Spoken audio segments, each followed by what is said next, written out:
Assalamu alaikum wa rahmatullahi ta'ala wa barakatuhum. Kuna sauraron shirye-shirye daga Mankal TV.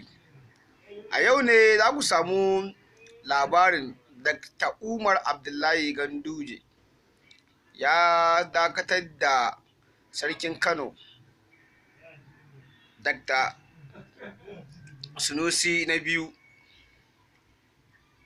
Har ila yau muna ta bincike akan al'amuran da ya shafi masarautar Kano da gwamnatinmu tana. Allah ka shigar mana sun doso mai gidanmu, Allah kare mana mun sha la haula mu da shi ba su iya mana.